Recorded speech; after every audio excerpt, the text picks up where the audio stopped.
салом дӯстон, ба фикри шумо ҳамин бозӣ барои ҷои сеюм лозим аст ё ин ки не? Мисол баъзе аз сармураббиён ва футболбозон мегӯянд ки ин бефоидатарин бозӣ дар ҷаҳон аст. Тасаввур кунед ки шумо дар бозӣ барои ба финал баромадан мағлуб мешавед. Ҳоло аз талхии бох ғаму дард доред, аммо баъд аз 2-3 рӯз форат нафорат боз дар як бозӣ бояд ба майдон оед. Баъзеҳо дар чунин бозиҳо бо ҳайатҳои нимавалия ва баъзе дастҳо умуман бо ҳайати захиравӣ ба майдон меоянд. Ин аз он давлат медиҳад ки ҷои сеюм дар корам нест. Дастҳо як мақсад доранд: ба даст овардани тилло, яъне ё тилло ё ҳеҷ чиз. Ҳеҷ кас пеш аз саршавии ҷоми ҷаҳон намегӯяд ки мо ба ин мусобиқа барои гирифтани ҷои сеюм омадем. Ба ҳар ҳол мо кӯшиш мекунем ин бозиро барои шумо шаҳр диҳем. Дӯстон, имрӯз финали ҷоми ҷаҳони 2022 дар Қатар мегузарад ва маъз ҳамин шаб маълум мегардад ки кадом мунтахаб 4 соли дигар унвони қаҳрамониро ба худ мегирад: Аргентина бо Месси ё ин ки Фаронса бо Мбаппе. Барои бозам шавқовартар шудани ин бозӣ дӯстони мо аз 1x ба он коэффициентҳои баландро пешниҳод мекунанд. Дар менюи асосии барнома ба аксия даромада дар ставка без риска ба ғалаба ва ё мусовии дилхо даста то $30, яъне то 300 сомонӣ натарсида ставка кунед ва дар ҳоли сӯхтани чек маблағ ба ҳисобатон бармегардад. Барои ин ба лични кабинет ворид шуда участие в аксияҳро аз назар гузаронед ва боварӣ ҳосил кунед ки бонус на спорт фаъол бошад. Ссилкаи бозӣ дар комментария.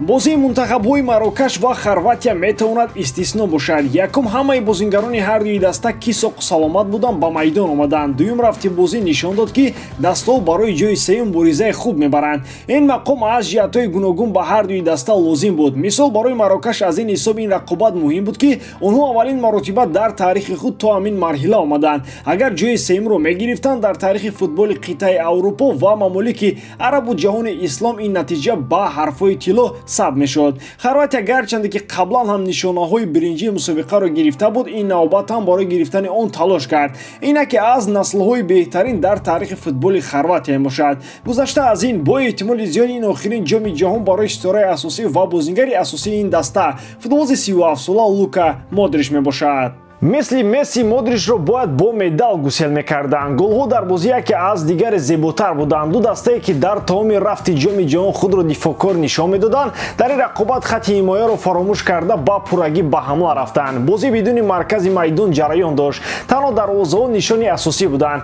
кӯшиши аз ҳад зиёди футболбозон ба он оварда расон ки лаҳзаҳои хавфнок хеле зиёд буданд. Хорватия медалҳои биринҷии мундиалро аз худ кард. Марокаш дар дили мухлисон ҷо гирифт. Антуан Гризман ба дастаи Манчестер Юнайтед лозим аст. Тенхаг ният дорад ки дар равзанаи тобистона ба футболбози фаронсавӣ пешниҳоди ҳамкорӣ кунад. ҳатто дар равзанаи зимистона ҳам имконияти ҷалб кардани ин футболбозро манчестериҳо меҷӯянд. универсализмӣ ва ҳаматарафагӣ он ҷиҳати бозии Гризман аст ки ба Тенхаг писанд ва лозим аст. ӯ дар ҷоми ҷаҳон беҳтарин бозиҳоро нишон дода истодааст ва на танҳо манчестериҳо, балки дастаҳои дигар ҳам дар талоши харидани ин футболбоз мешаванд. ва аммо бозии заифи ӯ дар дастаи Барселона бисёриҳоро ба шубҳаҳо мебарад. Вале фаромӯш набояд кард ки Гризи дар Барса ба як мавқеъ часпидагӣ буд ва дар нуқтаи на он қадар мувофиқ ба худ ба майдон меомад. ӯ бештар озодиро меписандад. Дешам ба ӯ ин озодиро фароҳам овардааст ва Гризман бо меҳнаташ ҳамагонро ба ҳайрат овардааст. қарордоди Антуан бо дастаи Атлетико то тобистони соли 2023 амал мекунад. айни ҳол арзиши бозории Гризман 25 миллион евро гуфта мешавад, вале чунин бозии зебо нархи футболбози фаронсавиро хеле баланд мекунад. дар Манчестер бовар доранд ки Антуан барои ба сатҳи нав баровардани МЮ кӯмаки бузург расонда метавонад. соли 2019 дар формаи беҳтарини худ Антуан ба Барселона рафт. шояд агар ҳамон вақт Гризман ба премер-лигаи Англия сафар мекард, барои худаш беҳтарин мешуд. тасаввур кунед Ливерпули соли 2019 ва Гризмани соли 2019. агар онҳо ба ҳамдигар пайваст мешуданд дар АПЛ, барои дигарон хӯрок намебуд. он вақт Гризман ба чемпионати Англия наомад. ин навбат метавонад ба МЮ омада сатҳи баланди худро нишон диҳад. барои Атлетико ин футболбоз ба нафари асосӣ боз табдил ёфтааст. агар дар Мадрид аз бизнес фикр накунанд, пас эҳтимоли тамдид кардани шаҳрномаи ин футболбоз вуҷуд дорад. гуфта мешавад ки пас аз тамом шудани ҷоми ҷаҳон дар Мадрид сари ин масъала андешида мешавад. Диего Симеоне ҳавасманд аст то ҳамкориро бо Антуан идома диҳад. Лука Модрич ва Жозе Маурино метавонад фаъолияти якҷоя дошта бошанд. Жозе айни замон дар Рома аст ва мехоҳад Модричро ҳам ба ҳайати ин даста ҷалб кунад. Ӯ медонад ки дар Реал ба бозингарони солхӯрда хайр мегӯянд ва барои ҳамин ҳам омодааст ки дарҳол Модричро ба Рома барад.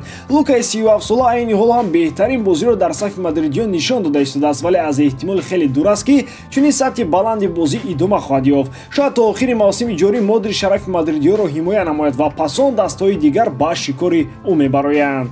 Қарордоди Модрич ҳам то тобистони соли 2023 бо Реал ба анҷом мерасад. Мадридиё шояд ба муддати як соли дигар бо Модрич шартнома набанданд. Худи Лука ният дорад ки карьерашро дар Реал Мадрид ба итмом расонад, вале агар аз тарафи Реал ба ӯ пешниҳоди нав нашавад, пас ӯ барои идомаи корномаи худ клубҳои навро ҷустуҷӯ хоҳад кард. Карим Бенземаро дар финали ҷоми ҷаҳон нахоҳем дид. Қаблан чунин хабарҳо зиёд паҳн шуда буданд ки Бензема саломатиашро барқарор карда дар бозии асосӣ метавонад иштирок намояд. Ӯро аз феҳристи бозингарон хат назаданд ва эҳтимоли қаҳрамони ҷаҳон шудани ӯ вуҷуд дорад. Вале Бензема бо сармураббии даста Дидье Дешам хафа шудааст. Мағзи масъала ҳамин ки Бенземаро пас аз осебаш саросимавор аз ҳайат ҷавоб доданд ва маълумот доданд ки ин футболбоз дар ҷоми ҷаҳон иштирок карда наметавонад. Ҳарчанд ӯро аз рӯйхат нагирифта бошад ҳам иҷоза мондан дар ҳайати Фаронсаро ба ӯ надоданд. Карим барои ҳамин маъмул шудааст ки ба ӯ имконияти мондан бо мунтахаби Фаронсаро надоданд. Акнун худи президенти Фаронса Эммануэл Макрон ба Бензема пешниҳод кардааст ки дар финали ҷоми ҷаҳон ширкат биварзад, лекин Карим аз ин пешниҳод рӯй гардондааст. Реал Мадрид ҳам ба Бензема иҷоза додааст ки мувофиқи хоҳиши худаш амал кунад. Агар хоҳад, метавонад ба бозии финалӣ равад, агар нахоҳад, метавонад дар пойгоҳи дастаи шаҳри Мадрид истад. ҳамин рӯзҳо Роналдо ҳам дар он ҷо машқ карда истодааст. Бензема ва Роналдо метавонанд якҷо нишаста бар муқобили Месси дод зананд. Бо ҳамин тамом, бори дорам ки эҷодкории ман ба шумо писанд меояд. Лайк, комментария ва дар канал обуна шуданро аз ёд набароред. Бо шумо мисли ҳар вақта Муҳаммад Гаиров. Хай бародарон, дар паноҳи Аллоҳ.